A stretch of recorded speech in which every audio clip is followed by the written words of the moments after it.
नमस्कार. Banking lecture सिरीजमध्ये आज आपण इंद्रधनुष प्लान या भारतातील राष्ट्रीयकृत बँकांच्या इम्प्रूव्हमेंटकरिता किंवा रिवॅम्पिंगकरिता सुरू केलेल्या या विशेष योजनेबद्दल आज आपण माहिती घेणार आहोत.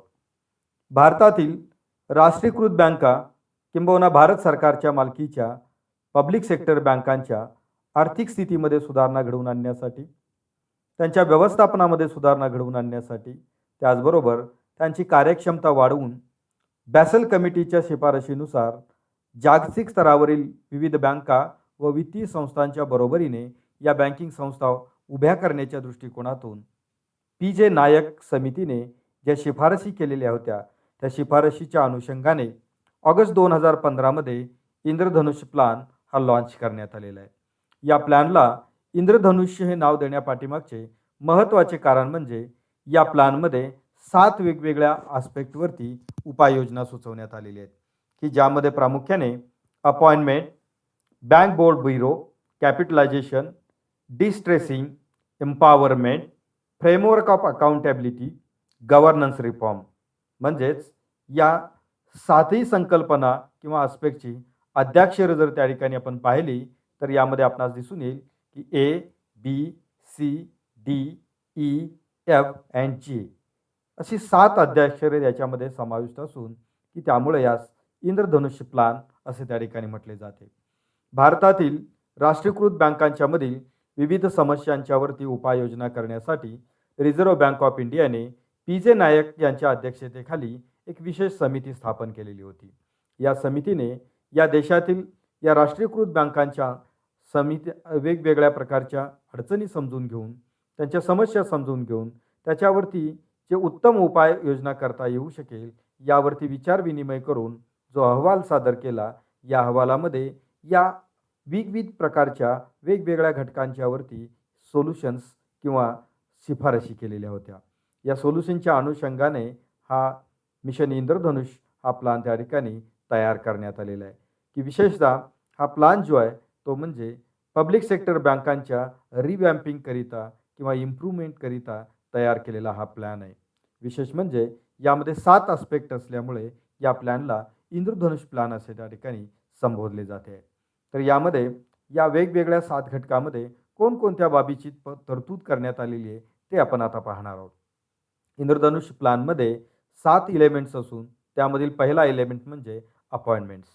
विशेषतः एक्झिक्युटिव्ह लेवलला ज्या वेगवेगळ्या प्रकारच्या अपॉइंटमेंट या पब्लिक सेक्टर बँकांच्या मध्ये केल्या जात होत्या त्यामध्ये प्रामुख्याने CMD, MD, CEO अशा प्रकारच्या पोस्ट त्या ठिकाणी या बँकांच्या मध्ये प्रत्यक्षात दिसत नव्हत्या, ज्यामध्ये प्रामुख्याने मॅनेजिंग डायरेक्टर यासारख्या पोस्ट त्यामध्ये निर्माण केलेल्या होत्या. मात्र या प्लॅनच्या अंतर्गत CMD, MD, CEO अशा प्रकारच्या पोस्ट त्या ठिकाणी निर्माण करण्यात आल्या व त्याचबरोबर या पदासाठी प्रायव्हेट सेक्टरमधील वेगवेगळ्या कंपन्या व वित्तीय संस्थांमध्ये काम करत असणाऱ्या लोकांना देखील इन्व्हाइट केले, म्हणजेच त्यांच्या नेमणुकीकरिता की त्यांना आमंत्रित करण्यात आलेले आपणास यामध्ये दिसून येईल. यापूर्वी मात्र या पब्लिक सेक्टर बँकांच्या मध्येच यापूर्वी निम्न स्तरावरती कार्यरत असणाऱ्या वेगवेगळ्या व्यक्तींना इन्व्हाइट करून त्यांना प्रमोशन किंवा अपॉइंटमेंटच्या बेसिसवरती की त्यांना या बँकांची जबाबदारी दिली जात असते. तथापि खाजगी क्षेत्रातील बँका व वित्तीय संस्थातील वेगवेगळ्या अधिकार पदावरती असणाऱ्या व्यक्तींना या अपॉइंटमेंटसाठी फारशी संधी दिली जात नव्हती. मात्र या प्लॅनच्या नंतर विशेषतः 2015 नंतर मात्र की अशा प्रकारची संधी ही दिली गेलेली आहे की ज्यामध्ये खाजगी क्षेत्रातील बँका व वित्तीय संस्थांमध्ये अत्यंत चांगल्या पद्धतीने कार्यरत असणाऱ्या किंवा चांगल्या पद्धतीचा परफॉर्मन्स देणाऱ्या व्यक्तींना, तज्ज्ञ व्यक्तींना या राष्ट्रीयकृत बँकांची जबाबदारी देता येणे शक्य होईल या उदात्त हेतूने अशा प्रकारचा एक महत्त्वाचा बदल यामध्ये करण्यात आलेला आहे. त्याचबरोबर यामधील दुसरा घटक म्हणजे BBB बँक बोर्ड ब्युरोची स्थापना. यापूर्वी या देशातील राष्ट्रीयकृत बँकांच्या उच्च पदस्थ अधिकाऱ्यांच्या नेमणुकीकरिता अपॉइंटमेंट बोर्ड हे निर्माण करण्यात आलेले होते. तथापि की त्या ठिकाणी 2015 नंतर हे बोर्ड बँक बोर्ड ब्युरो या बोर्डच्या माध्यमातून रिप्लेस करण्यात आले व या BBBला की त्या ठिकाणी या देशातल्या सर्व राष्ट्रीयकृत बँकांच्या नेमणुकीबाबतचे म्हणजे विशेषतः एक्झिक्युटिव्ह लेव्हलच्या ऑफिसरच्या नेमणुकीचे अधिकार हे देण्यात आले व त्यासाठी एक विशेष यंत्रणा देखील निर्माण करण्यात आलेली आहे. त्यानंतर तिसरा घटक म्हणजे कॅपिटलायझेशन, भांडवलीकरण. या देशातील राष्ट्रीयकृत बँकांच्याकडे असणारे भांडवल हे कमी असल्यामुळे व त्यांच्याकडील रिस्क वेटेड ॲसेटचे प्रमाण वाढत चालल्यामुळे capital to risk weighted ratio हा त्या ठिकाणी बिघडत चाललेला आपल्याला पाहावयास मिळत होता, की ज्यामुळे या देशातील राष्ट्रीयकृत बँका जागतिक स्तरावरती कॉम्पिटिशन करण्यासाठी त्याचबरोबर आंतरराष्ट्रीय मानकाप्रमाणे म्हणजेच बॅसल नॉर्म 1-2 व नवीन बॅसल नॉर्म 3 प्रमाणे या बँका सक्षमीकरणाच्या परिघामध्ये बसू शकत नव्हत्या. याकरिता या देशातील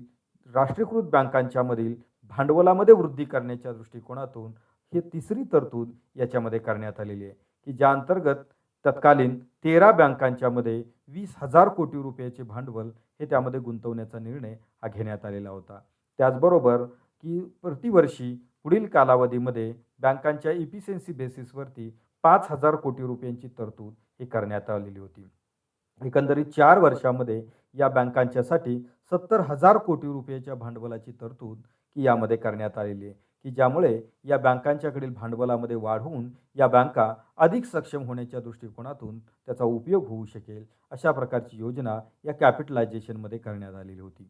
त्याचबरोबर डिस्ट्रेसिंग म्हणजेच या देशातील बँकिंग संस्थांच्याकडील वाढत चाललेल्या NPAमुळे म्हणजेच अनिष्पादित मालमत्तेमुळे किंवा त्यांच्याकडील जी थकबाकीमध्ये असणारी कर्ज आहेत की त्यामुळे या बँकांच्यावरती खूप मोठ्या प्रमाणात इकॉनॉमिक स्ट्रेस किंवा फायनान्शियल स्ट्रेस हा निर्माण झालेला होता. त्यामुळे त्या ठिकाणी अनेक मोठमोठ्या ॲसेट रिकन्स्ट्रक्शन कंपन्यांच्यावरती याची जबाबदारी सोपवून या बँकांच्याकडील नॉन परफॉर्मिंग ॲसेटमुळे त्यांना करावी लागणाऱ्या वेगवेगळ्या प्रकारच्या तरतुदीमधून काही मुक्तता देण्याच्या दृष्टिकोनातून की या देशातील ॲसेट रिकन्स्ट्रक्शन कंपन्या स्ट्रेंथन करून त्यांच्या माध्यमातून या देशातील बँकिंग संस्थांच्यावरील हा जो NPAचा दबाव आहे तो त्या ठिकाणी कमी करण्याच्या दृष्टिकोनातून हा प्रयत्न या योजनेच्या अंतर्गत केला जाणार आहे आणि त्यामुळे या देशातील बँकांच्याकडील NPAचा रेशो देखील कमी होऊ शकतो व त्यामुळे या बँकांची जी प्रतिमा बिघडत चाललेली आहे ती त्या ठिकाणी थोड्याफार प्रमाणात सुधारण्यासाठी देखील त्याचा उपयोग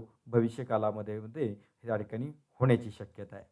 त्याचबरोबर पुढील एक आस्पेक्ट म्हणजे एम्पॉवरमेंट. एम्पॉवरमेंटमध्ये या देशातील राष्ट्रीयकृत बँकांच्यामधील नेमणुका असतील, त्याचबरोबर इतर वेगवेगळ्या प्रकारचे व्यवस्थापकीय अधिकार असतील, की ज्यामध्ये एक्झिस्टिंग असणाऱ्या यंत्रणेपेक्षा अधिक मोठ्या प्रमाणात व्यापक अधिकार देण्याच्या दृष्टिकोनातून यामध्ये प्रोव्हिजन करण्यात आलेले आहेत. त्यामधील काही महत्त्वाच्या प्रोव्हिजनचा जर आपण विचार केला तर भारत सरकारने या देशातील राष्ट्रीयकृत बँकांना त्यांना आवश्यक असणारी जी मॅनपॉवर आहे ती हायर करण्याबाबतचे अधिकार त्यांना देण्यात आलेले असून त्याचबरोबर त्यासाठीचे नियम देखील हे अलीकडील काळात हे शिथिल केले जात असल्याचे आपणास दिसून येईल. त्याचबरोबर सध्या जे विद्यमान असणारे कर्मचारी आहेत, एम्प्लॉई आहेत, की त्यांना या बँकिंग संस्थेचे मालकी हक्क देण्याच्या दृष्टिकोनातून, अंशात्मक मालकी हक्क देण्याच्या दृष्टिकोनातून एम्प्लॉई स्टॉक ओनरशिप प्लॅन जे ज्याला आपण ESOP असे म्हणतो की हा प्लॅन देखील त्या ठिकाणी लॉन्च करण्यात आलेला असून की ज्यामुळे या बँकिंग संस्थांच्यामध्ये काम करत असणाऱ्या व्यक्तींना या एम्प्लॉईंना आपल्याच बँकेचे शेअर्स त्या ठिकाणी उपलब्ध करून देण्याची व्यवस्था केलेली आहे, की ज्यामुळे केवळ नोकर असल्याची भावना न राहता की त्यांच्यामध्ये आपण या बँकेचे मालक देखील आहेत, भागधारक देखील आहोत ही भावना निर्माण झाल्यामुळे त्यांची कार्यक्षमता वाढू शकेल, त्यांचं कॉन्ट्रिब्युशन या बँकिंग व्यवहारामध्ये वाढू शकेल, की ज्यामुळे या बँकांच्या उभारणीसाठी व सुधारणासाठी की खूप मोठ्या प्रमाणात उपयोग होऊ शकेल. हा उदात्त हेतू डोळ्यासमोर ठेवून एम्पॉवरमेंटचा आस्पेक्ट देखील याच्यामध्ये समाविष्ट करण्यात आलेला आहे. त्याचबरोबर फ्रेमवर्क ऑफ अकाउंटेबिलिटी या बँकिंग संस्थांच्या व्यवस्थापनामध्ये व कर्मचाऱ्यांच्यामध्ये अकाउंटेबिलिटी वाढवण्याच्या दृष्टिकोनातून की खूप मोठ्या प्रमाणात विशेष प्रयत्न त्यामध्ये केले जात आहेत, की ज्यामध्ये इफिशियन्सी वाढवण्याच्या दृष्टिकोनातून, स्मूथ फंक्शनिंगच्या दृष्टिकोनातून, त्याचबरोबर डिसिजन मेकिंगमध्ये इंडिपेंडन्सी ठेवण्याच्या दृष्टिकोनातून विविध प्रकारच्या तरतुदी याच्यामध्ये करण्यात आलेल्या आहेत, की ज्यामुळे या बँकिंग संस्थांच्यामध्ये केवळ अधिकार न देता त्यांच्यावरती अकाउंटेबिलिटी देखील फिक्स करून की त्यांच्या कार्यक्षमतेमध्ये वाढ कशी करता येईल या दृष्टीने देखील विशेष तरतूद की या इंद्रधनुष्य प्लॅनमध्ये करण्यात आलेली आहे. त्याचबरोबर 7वा आस्पेक्ट म्हणजे गव्हर्नन्स रिफॉर्म, की ज्यामध्ये पॉलिसी किंवा भविष्यकालीन ध्येय धोरणाची निश्चिती करण्यासाठी या देशातील सर्व राष्ट्रीयकृत बँकांच्या मधील उच्चपदस्थ अधिकारी असतील, त्याचबरोबर धोरणकर्ते असतील, की ज्यामध्ये प्राईम मिनिस्टर असतील, फायनान्स मिनिस्टर असतील, त्याचबरोबर वेगवेगळ्या मिनिस्ट्रीमधील वेगवेगळे वरिष्ठ अधिकारी असतील, रिझर्व्ह बँकेचे गव्हर्नर असतील, वेगवेगळ्या बँकेचे चीफ मॅनेजिंग डायरेक्टर असतील, त्याचबरोबर फायनान्शियल इन्स्टिट्यूशनमधले विविध पदाधिकारी असतील, की यांच्यासाठी प्रतिवर्षी